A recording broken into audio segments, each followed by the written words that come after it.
విద్యార్థులకు అవసరమైన సామాగ్రి అంతా సకాలంలో అందేలా చర్యలు తీసుకోవాలని ముఖ్యమంత్రి రేవంత్ రెడ్డి అధికారులను ఆదేశించారు. దుస్తులు, నోట్ పుస్తకాలు, ఇతర సామాగ్రి సకాలంలో అందించగలిగితే విద్యార్థులు చదువుపై పూర్తి స్థాయిలో శ్రద్ధ చూపుతారని అన్నారు.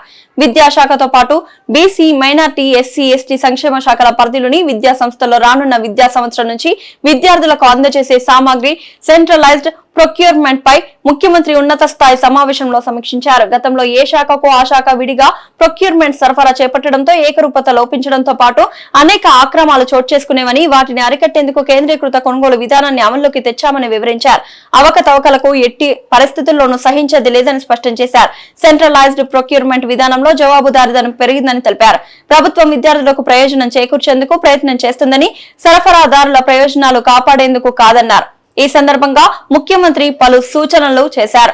విద్యార్థులకు అందజేసే నోట్ పుస్తకాలు, ట్రంక్ పెట్టెలు, ప్లేట్లు, గ్లాసులు, ట్రాక్ సూట్లు, బెడ్షీట్లు, స్కూల్ బ్యాగులు, ఐడి కార్డులు, యూనిఫామ్లు అన్ని నాణ్యమైనవే ఉండాలని, నాణ్యతతో పాటు సకాలంలో అందడం పైన ప్రత్యేక దృష్టి వహించాలన్నారు. ఈ సమీక్షలో రాష్ట్ర ప్రభుత్వ సలహాదారు పి. సుదర్శన్ రెడ్డి, ఎంపీ వేం నరేందర్ రెడ్డితో పాటు ఆయా శాఖల ఉన్నతాధికారులు పాల్గొన్నారు.